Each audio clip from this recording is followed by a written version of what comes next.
യേശുവിൽ ഏറെ സ്നേഹമുള്ളവരെ, പുതിയൊരു ദിവസം നൽകി ഈശോ നമ്മെ അനുഗ്രഹിച്ചിരിക്കുകയാണ്. നല്ല ഈശോയ്ക്ക് നമുക്ക് നന്ദി പറയാം. ഇന്നേ ദിനം നാം ധ്യാനിക്കുന്നത്, ചിന്തിക്കുന്നത് കർത്താവിൻ്റെ വചനം നമ്മുടെ ജീവിതത്തെ മാറ്റും, വിശുദ്ധീകരിക്കും എന്നതിനെ കുറിച്ചാണ്. നമുക്കറിയാം, വിശുദ്ധ അഗസ്തീനോസിൻ്റെ ജീവിതത്തെ മാറ്റിയത്, അവൻ്റെ ജീവിതം മാനസാന്തരത്തിന് കാരണമായത്, ജീവിതത്തിൽ വലിയൊരു വിശുദ്ധീകരണത്തിന് കാരണമായത് ഒരു വചനമാണ്.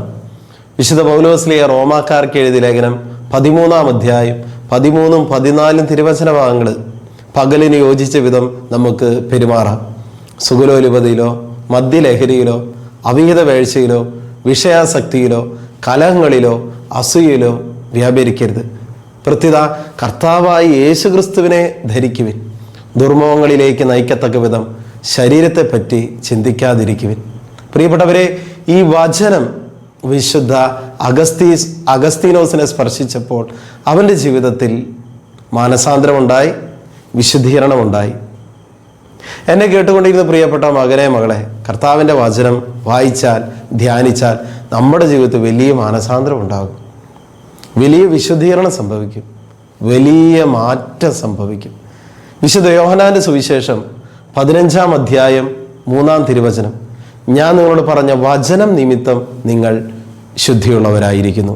കർത്താവിൻ്റെ വചനം നമ്മളെ വിശുദ്ധീകരിക്കും. കർത്താവ് പറഞ്ഞ ആ വചനം അത് നമ്മുടെ ജീവിതത്തെ മാറ്റും, വിശുദ്ധീകരിക്കും. വിശുദ്ധ യോഹന്നാന്റെ സുവിശേഷം 17-ാം അധ്യായം 17-ാം തിരുവചനം, അങ്ങ് അവരെ സത്യത്താൽ വിശുദ്ധീകരിക്കണമേ.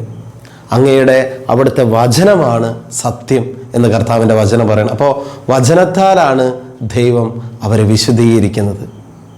പ്രിയപ്പെട്ടവരെ, ഇന്നു മുതൽ നമുക്ക് ശക്തമായി തീരുമാനമെടുക്കാം. കർത്താവിൻ്റെ വചനം കൂടുതലായിട്ട് വായിച്ചുകൊണ്ടിരിക്കുക, കേട്ടുകൊണ്ടിരിക്കുക, ധ്യാനിച്ചുകൊണ്ടിരിക്കുക, ജീവിക്കുക. പ്രിയപ്പെട്ടവരെ, വിശുദ്ധീകരണം സംഭവിക്കും, മാറ്റം സംഭവിക്കും, നമ്മുടെ ജീവിതത്തിൽ മാനസാന്തരം ഉണ്ടാകും, നമ്മളൊരു വിശുദ്ധനായിട്ടും വിശുദ്ധയായിട്ടും മാറും.